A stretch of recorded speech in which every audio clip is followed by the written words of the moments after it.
High বন্ধুরা, আবারও একটা নতুন ভিডিও নিয়ে হাজির হয়ে গেছি। আর এখন চলছে বর্ষাকাল। বর্ষাকালের প্রাকৃতিক সৌন্দর্য তো চোখে পড়ার মতোই।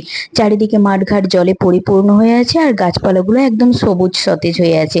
ছোটবেলায় যখন আমাদেরকে বর্ষাকালে রচনা লিখতে দেওয়া হতো, তখন আমরা এটাই আগে লিখতাম যে চারিদিকে মাঠঘাট জলে ভরে থাকে। আর এদিকে বর্ষা শুরু হওয়ার সঙ্গে সঙ্গে বর্ষার চাষ শুরু হয়ে গেছে। দেখতে পাচ্ছ মাঠের মধ্যে বর্ষার ধানের বীজ বপন, ধানের চারাগুলো বপন করা হয়ে গেছে। আর এই চারাগুলো যে এখন লাগানো হলো, এই ধানটা কাটা হবে কার্তিক অঘ্রাণ মাসে। আর ওই ধান থেকেই নতুন চাল দিয়ে আমাদের গ্রামে নবান্ন উৎসব পালন করা হয়। আর তখন তো একটা খুব আনন্দের ব্যাপার থাকে। আর এদিকে দূরের গাছগুলো একদম সবুজ সতেজ হয়ে গেছে বর্ষার জল পেয়ে। আর এদিকে এলাম আমার ছাদ বাগানে। ছাদ বাগানে তো ড্রাগন ফুল একটার পর একটা ফুটতেই আছে।